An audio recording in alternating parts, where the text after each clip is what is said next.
নমস্কার, JM update চ্যানেলের পক্ষ থেকে সকলকে জানাই স্বাগতম। তোমরা সকলেই থাম্বনেল থেকে অবশ্যই বুঝতে পেরেছো আজকের ভিডিওটি কী হতে চলেছে। আয়ুষ্মান প্রকল্পে কর্মী নিয়োগের বিজ্ঞপ্তি অর্থাৎ নোটিফিকেশন প্রকাশিত হয়েছে। আজকে এই ভিডিওর মাধ্যমে আমরা দেখে নেব এই আয়ুষ্মান প্রকল্পে নিয়োগের ক্ষেত্রে শিক্ষার যোগ্যতা কী আছে, বেতন কী আছে এবং এই আয়ুষ্মান প্রকল্পের আবেদনের শেষ তারিখ কী আছে, এখানে বয়সসীমা, শিক্ষা যোগ্যতা সহ বিস্তারিত তথ্যগুলি আমরা স্টেপ বাই স্টেপ কিন্তু জেনে নেব। তার আগে প্রত্যেকে বলা কি, এই চ্যানেলের নতুন সদস্য অর্থাৎ অডিয়েন্স হয়ে থাকলে প্রত্যেকে চ্যানেলটিকে সাবস্ক্রাইব এবং পাশে বেল আইকনে ক্লিক করে দেবেন সবার আগে এই ধরনের নিত্য নতুন আপডেট পেতে। এছাড়া আমাদের ফেসবুক পেজ শিক্ষা জীবিকা পেজটি ফলো করবেন, ওখানে প্রত্যেকে কিন্তু আপডেট পেয়ে যাবেন। ভিডিও শুরুতেই প্রত্যেকে জানে কি, এটা আয়ুষ্মান প্রকল্পের রিক্রুটমেন্ট কিন্তু মাধ্যমিক পাশে আয়ুষ্মান প্রকল্পে কিন্তু কর্মী নিয়োগ হয়েছে অর্থাৎ বিজ্ঞপ্তি প্রকাশিত হয়েছে। প্রতি মাসে এখানে 28,000 টাকা বেতন আছে। 3টি পদের ক্ষেত্রে নিয়োগ হবে, 3টি পদে ভিন্ন ভিন্ন বেতন আছে, তা আমি এই ভিডিওর মাধ্যমে জানিয়ে দেবো, প্রত্যেকে কিন্তু মনোযোগ করে দেখবেন। রাজ্যে বেকার চাকরি প্রার্থীদের জন্য ভালো খবর। কেন্দ্রীয় সরকারের জাতীয় আয়ুষ মিশন প্রকল্পে কর্মী নিয়োগের একটি বিজ্ঞপ্তি প্রকাশিত হয়েছে সরকারের তরফ থেকে, তা কিন্তু জানিয়েছে। কিভাবে এখানে আবেদন করবেন, বয়সসীমা কী থাকছে, শিক্ষা যোগ্যতা ও বেতন কী থাকছে, এই সমস্ত তথ্যগুলি আজকে এই ভিডিওর মাধ্যমে আমরা বিস্তারিত তথ্যগুলি জেনে নেব। পদের নাম কি বলেছে, yoga professional, paramedic, multipurpose worker, এই 3টি পদের ক্ষেত্রে কিন্তু নিয়োগ করা হবে। শিক্ষা যোগ্যতা সম্বন্ধে কি বলেছে, মাধ্যমিক থেকে উচ্চ মাধ্যমিক পাস যোগ্যতায় কিন্তু প্রত্যেকে এখানে আবেদন জানাতে পারবে।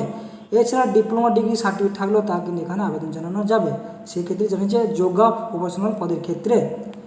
দ্বিতীয় পোস্ট কী বলছে, ফার্মাসিস্ট, এই পদের ক্ষেত্রে উল্লিখিত পদে আবেদন করার জন্য প্রার্থীদের অতি অবশ্যই যে কোনো শিক্ষিত প্রতিষ্ঠান থেকে ন্যূনতম মাধ্যমিক অথবা উচ্চ মাধ্যমিক পরীক্ষায় উত্তীর্ণ অর্থাৎ পাস করে থাকার পাশাপাশি হোমিওপ্যাথি ফার্মাসি বিষয়ে সার্টিফিকেট অথবা ডিপ্লোমা ডিগ্রি অর্জন করা থাকতে হবে এবং তার সাথে প্রত্যেক দিনে কম্পিউটার চালানোর অভিজ্ঞতা অর্থাৎ দক্ষতা অর্জন করে থাকতে হবে, তবেই কিন্তু এখানে আবেদন জানাতে পারবেন এই পদের ক্ষেত্রে।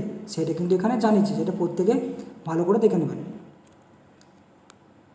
এবং তৃতীয় নম্বর যে পোস্ট আছে সেটা মাল্টিপারপাস ওয়ার্কার।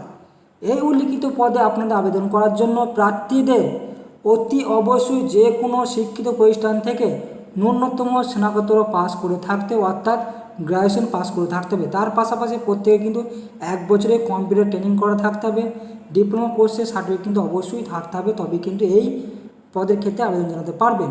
বয়সসীমা সম্বন্ধে কি বলেছে, এই পদে আবেদন করার জন্য প্রার্থীদের 21 বছর থেকে শুরু করে সর্বোচ্চ 40 বছরের মধ্যে হলে অবশ্যই প্রত্যেক প্রার্থীরা কিন্তু এখানে আবেদন জানাতে পারবেন এই আয়ুষ্মান প্রকল্পের ক্ষেত্রে। বেতন সম্বন্ধে আমি আরও জানিয়ে দিচ্ছি আজকে। এই 3টি পদের ক্ষেত্রে ভিন্ন ভিন্ন বেতন কিন্তু আছে।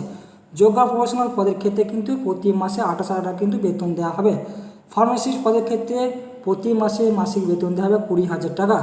মাল্টিপারপাস ওয়ার্কার ক্ষেত্রে প্রতি মাসে বেতন দেওয়া হবে 15,000 টাকা করে, কিন্তু সেটা কিন্তু প্রত্যেকে ভালো করে দেখে নেবেন।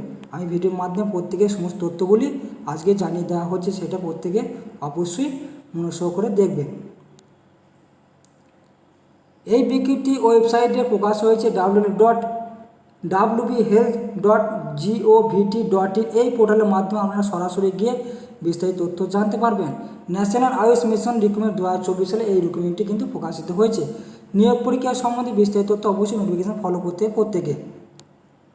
এখানে প্রার্থীদের অনলাইনের মাধ্যমে নিজের আবেদন অন্তর্ভুক্ত করতে হবে। সর্বপ্রথম সংস্থার অফিসিয়াল ওয়েবসাইটে যেতে হবে, যেখানে রেজিস্ট্রেশন সঙ্গে তা তথ্য দিয়ে সর্বোচ্চ সেগুলি নির্দিষ্ট সময়ের মধ্যে আপলোড করে নির্দিষ্ট টাইমের মধ্যে কিন্তু আবেদন পরীক্ষা সম্পন্ন করতে হবে।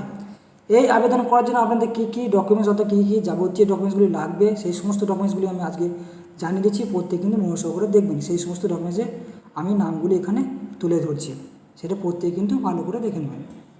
এক্ষেত্রে কী কী ডকুমেন্টস লাগবে সেটা জানিয়ে দেওয়া হচ্ছে।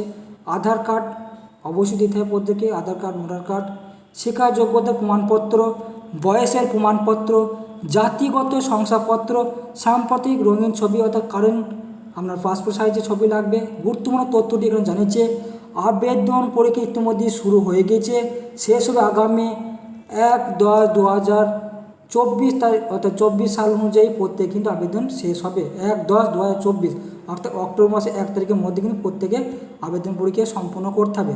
তা কিন্তু এই নোটিফিকেশনের মাধ্যমে তার বিস্তারিত তথ্য অবশ্যই জানতে পারবেন। নিচে ডিসক্রিপশন বক্সে লিঙ্কটি দেওয়া থাকবে, আমি সমস্ত তথ্যগুলো এই ভিডিওর মাধ্যমে জানিয়ে দেওয়া হলো। এছাড়া এখানে অফিসিয়াল ওয়েবসাইটে দেখতে পাচ্ছেন এবং পিডিএফ লিঙ্কটি দেখতে পাচ্ছেন। এই দুটি লিঙ্ক আমি ভিডিওর নিচে ডিসক্রিপশন বক্সে দিয়ে রাখবো, ওখান থেকে আপনারা সরাসরি ডাউনলোড করে বিস্তারিত তথ্যগুলি আরও একবার জেনে বুঝে তারপরেই নিজস্ব দায়িত্বে কিন্তু প্রত্যেকে আবেদন জানাবেন। আজকে এই ভিডিওর ইনফরমেশন যদি ভালো লেগে থাকে প্রত্যেকে চ্যানেলটিকে সাবস্ক্রাইব এবং পাশে বেল আইকনে ক্লিক করে দেবেন সবার আগে এই ধরনের নিত্য নতুন আপডেট পেতে, এবং প্রত্যেকে শেয়ার করতে ভুলবেন না। যে সমস্ত প্রার্থীরা বাড়িতে বসে আছেন তারা যেন অ্যাপ্লাই করতে পারে সেই দিকে লক্ষ্য রেখে।